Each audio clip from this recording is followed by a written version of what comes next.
Ole Miss fans need a hotel for the game weekend? Many OTAs keep all the commissions, but at Fan Plans, you still get your loyalty points, receive direct confirmation from the hotel, and you support Rebel Grove.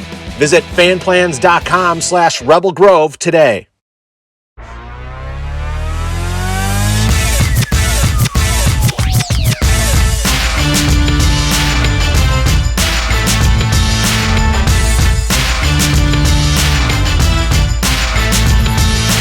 Welcome into another edition of the Mason Brooks Show, presented by The Rogue. I'm Neil McCready. That is Ole Miss offensive lineman Mason Brooks. A day after Ole Miss's very disappointing 30-24 loss at home to Alabama, the Rebels now 8-2 overall, 5-1 in the or 4-2, I should say, in the SEC. Ole Miss heads to Fayetteville, Arkansas on Saturday. They'll play the Arkansas Razorbacks 6:30 p.m. Central Standard Time. That game will be televised on the SEC network. We'll talk to Mason about a number of things. Yesterday's game, next week's game, has some family ties to the Razorbacks. We'll talk about all of those things and more. First, I want to tell you that we're brought to you each and every week by The Rogue. It's your destination for fine men's clothing. Their stylists hand-select pieces from top designers. From work to lifestyle to nightlife, it's the perfect something for everyone at The Rogue. All the best items from Peter Millar, Martin Dingman, Jack Victor, Halsey Trugrit, and more. It's 4450 I-55 North in Jackson, or therogue.com. Mason, how are you? I'm good. How are you? I'm good. Forgive my voice here as we struggle through this. You guys lose to Alabama on an incredible day. Vaught Hemingway, 66,000 people. Basically, it was packed. It was loud. It was intense.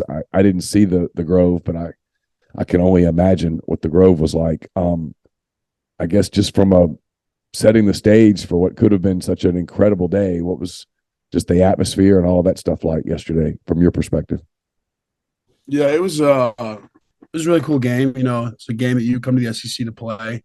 You know, in a position you come to the SEC to be in. Obviously, playing, you know, what's widely regarded as the top dog or has been the top dog in the years past, and you know, it's what you're excited for, and you know, to come out there and see the fans show up the way they did in the freezing cold, and just feel the crowd, you know, with you the whole way, was pretty spectacular. You know, obviously, frustrating game, frustrating outcome, not what anyone wanted, and you know, obviously can't get that one back. But as far as the fans and the atmosphere goes, I mean, you can't really ask for more, you know, from the fan base. And so I think me and all my teammates, you know, despite the outcome, definitely felt, you know, the love and the support from the Ole Miss fan base. And, you know, when it really mattered most, you know, everyone showed up and showed out. And I think that's what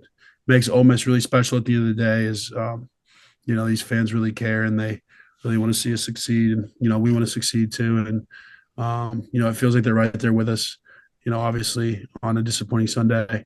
And so couldn't be more thankful, you know, even my short time here for you know, the fans showing up and showing out for us. So that was huge. Lane Kiffin said afterwards, Mason, that this is the kind of game that you remember for the rest of your life because you remember such an opportunity kind of getting away. When you look back on it, what are the two or three things that sort of stick out from yesterday where you're like, God, if we could just change that one thing, it's a totally different game? You know, I think that we kind of lull in the middle, you know, a little bit. I wish we had kind of just kept the foot on the gas. You know, when we kind of got ahead, I feel like we left points out there, you know, in the red zone, you know, in some different situations where I feel like we could have really executed at a high level.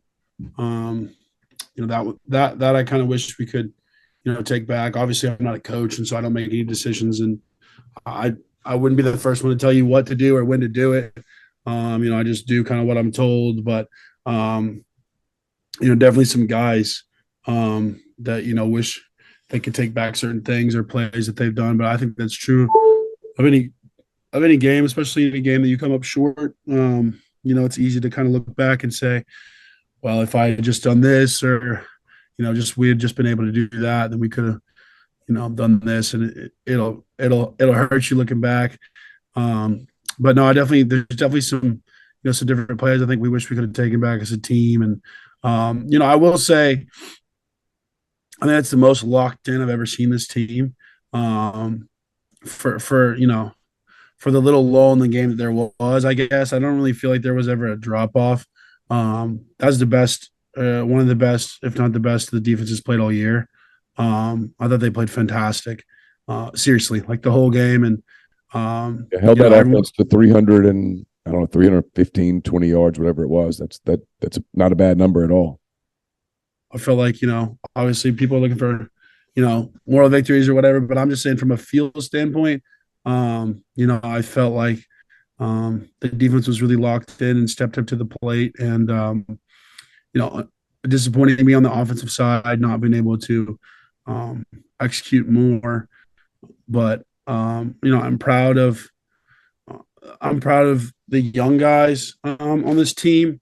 I mean, you're talking about our team being led by essentially two 18-year-old kids, in Jackson Dart and Quinton Judkins.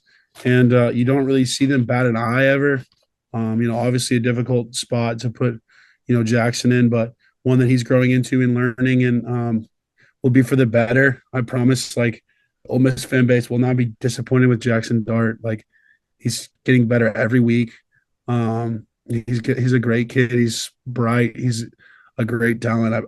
I promise this is not this is not the last we will see of Jackson, and I don't think anyone carries more weight or pressure on himself than he does. I mean, he was visibly obviously upset after the game, and that's hard to watch. Same for Quinshon. But if you watch anyone that's on the field on this team play, I mean, I feel like you can see the passion that this team plays with, and the enthusiasm that this team plays with, which is something that not every program has, or every program has like buy-in or whatever you want to call it. And I think it's special to watch these individual players come together and play for something more than themselves. And so I'm pleased with that, despite the outcome, obviously. You guys were in the playoff picture going into the game. Had you won, you'd be very much in the playoff picture today. Instead, you're not. LSU won the West. They'll play Georgia for the SEC title next month. You guys still have a couple of games to play. You're in a different conversation now. How much of a challenge is it for a team that was talking about, hey, we could win the West? And had you guys won yesterday, you'd be really big Texas A&M fans from here on out. Is it hard to kind of find that motivation to play at the same level? You're going on the road. We're going to talk about that game in a minute. Then you get the rivalry game on Thanksgiving, but you got to go to Arkansas. They're 5-5. You're not going to be able. It's not going to have the Alabama hype and all that stuff. How difficult is it to kind of flush a game like that was so close? Where I've always said, and tell me if I'm wrong. Sometimes I'd rather get beat 42-17 than get beat like that, because when you get beat 42-17, sometimes there's a part of you that, as much as it pisses you off, you're like, yeah, they're better than us. We could play them 10 times. I don't think we'd ever beat them, or it would take flukes. But you guys, I think if you played Alabama 10 times, you'd win more than half. And so Yeah. you had that opportunity that got away. So how hard is it to move on from it? Jeremy James, my roommate, said the same thing this morning. He said, man, part of me just feels like, I wish the game had been further apart, just because it's just frustrating. Obviously not the same thing. I mean, last year I lost a conference championship game and at my group of 5 school by a touchdown. And, and we're playing a bowl game, which is important, but you're not really playing for a whole lot. And it was cool to just kind of come out and turn the page and dominate that game. And so I feel like this team, yo, can we be like a little quieter, maybe? Thanks, man. Appreciate it. It's cool. You can just shut my door. What's up, man? How are you? How are you? Good to see you. Good to see you, bro. This is my roommate, Reese. No, I think the team's got a good mindset, and we're led well, and so I feel like going forward, we'll be able to turn the page. The board usually says win the West, and it says win the rest right now. And so I think that's the kind of the motto. Like, hey, like still playing for a lot. I mean, this Yeah. team's got a lot of pride, and so I don't think Ole Miss fans will see a drop off in our play. And I think this team, as I exit and this team moves forward, I think that there's a lot to look forward to. As a fan base going forward, I think that Ole Miss is continuously on the rise. So you guys head to Fayetteville on Saturday night. You play Arkansas. It's a school that you're awfully familiar with. Your father, John, played at Arkansas like late 80s, early 90s for Jack Crow. Yes, sir. Did you grow up an Arkansas fan, or did you grow up like going to their games, or what was that kind of relationship like? Yeah, ironically, I'll give you the short version, but my dad was a really high recruited guy at a high school linebacker back in the days where the linebackers were 260 and downhill. Coming to Arkansas when they were like a top 4, top 5 team. Got there, struggled a little bit, ended up getting moved from linebacker to D line to O line. And didn't end up getting actually played guard, and some center, which is hard in the triple option and all that, 4 hands in the dirt. But ended up, not playing as much as he wanted to, which I think kind of obviously stuck with him a lot. It's been really good for me and my dad, actually, relationship standpoint, because obviously, kind of not getting what I wanted here exactly. And he's literally experienced that, almost identically, in the SEC.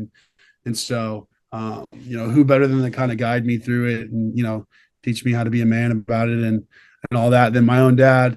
So, definitely some sticky feelings there for my dad in terms of, going back to games. So we never really went to any games growing up, but we had a ton of Arkansas stuff around the house and his helmet and all kinds of stuff. And so we were very much tuned in. Battle of the Boot we watched every year, them versus LSU, and that was a big deal in our house. And so I definitely grew up big Suey fan, which I hate saying now because I despise the Pig Suey chant and all that. And so I got some personal beef with Arkansas, but no offense to your daughters. Sorry. They're good. It's all good. It's all good. Yeah, they found a warm place yesterday. They didn't stay around for the Battle of the Boot. They found Battle of the Bar, I think, perhaps. Not the Battle of the Boot. Probably a good call. My cousin goes there, and so that's some extra fuel. He said he bought a front row seat at the beginning of the year, like right behind us, and so he's gonna be booing me the whole game, which I'm pretty excited about. Still really cool to share this experience with my dad.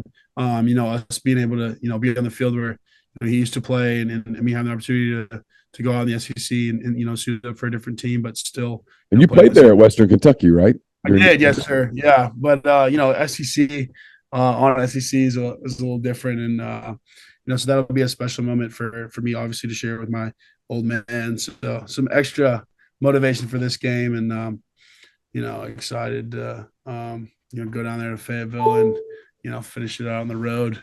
It was cold. It was cold last night. I think it's going to be a lot colder. I should be more prepared here. I'm pulling up the Weather Channel for the forecast. Here's about 6 days out. Let's see. There it is. Let me pull that up. It's going to be quite chilly there. I think it's, let's see, Saturday. Not terrible, but it's going to get cold at night. High of 43 and sun during the day, but by the time you guys kick it off, the sun will have retired for the evening. On and wind chill, I think it'll be like 20, 30 area, honestly. So yeah. Saturday night, a mostly clear sky, low of 23, winds light and variable. But that is a chilly evening. How hard is it to play in that kind of cold? It's depending on the kind of players in the team you're with. I think it's very difficult. For me, obviously playing at WKU for the past 4 years, I've grown accustomed to it.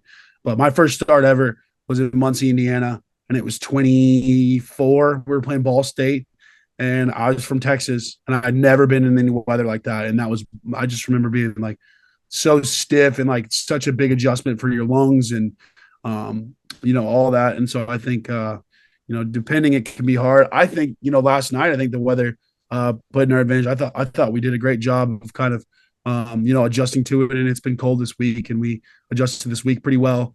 Whereas I felt like Bama, wasn't as prepared for the cold, for whatever that's worth.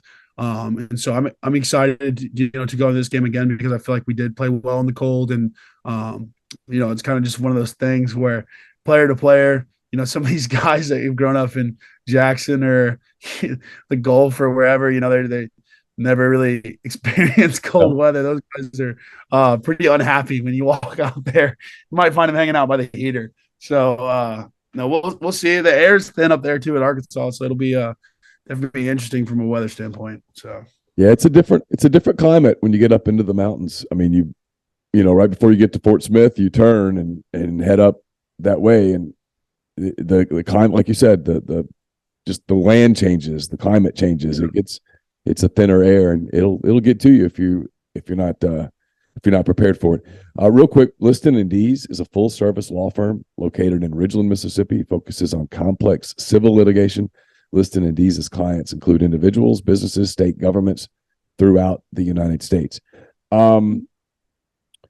So from a programming standpoint, next Sunday, you guys will be quickly turning the page to get ready for Mississippi State. So we won't have time to do the show because you'll have a practice. How difficult do you anticipate 2 games in 12 days being, where you play a game, you get back, you guys won't get back to like 3, 4 in the morning. You got to get up on Sunday, and boom, Sunday is basically Tuesday. Yeah. I don't know. I don't know how they're going to structure it. Honestly, I was talking about it with my old man last night as we were leaving, because I didn't realize, it is a condensed week.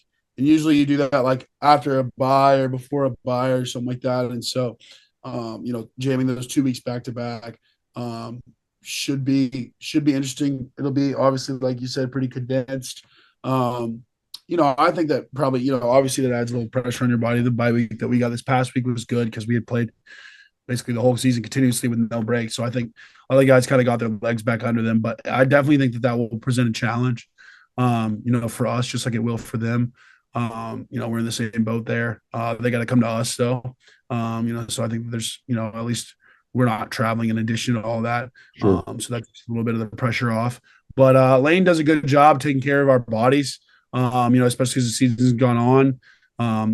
Savage, Nick Savage and his staff, and do a good job of tracking our yardage and the expenditures that our bodies have. And they accommodate that pretty well. I've not really been concerned about them taking care of us this year. That's something that Lane kind of prides himself on. And so I feel like that they will have a good plan set up for us in terms of being fresh. Favorite Thanksgiving side? Are you a turkey guy, by the way? Do you like turkey, or is it Thanksgiving side? This is good. You always hit me with the good ones, the good food questions, because where my heart's set. So my mom makes stuffing, which is my grandma's recipe, I think. But it's she makes it over the span of like 2 days to like dry the breadcrumbs out.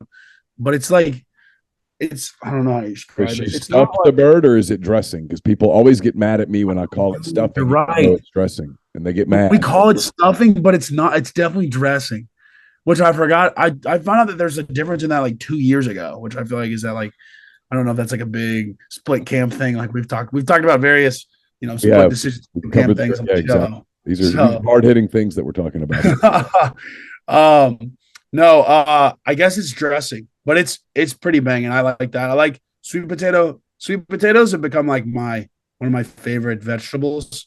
And so sweet potato casserole with the marshmallows and the brown sugar on top of it.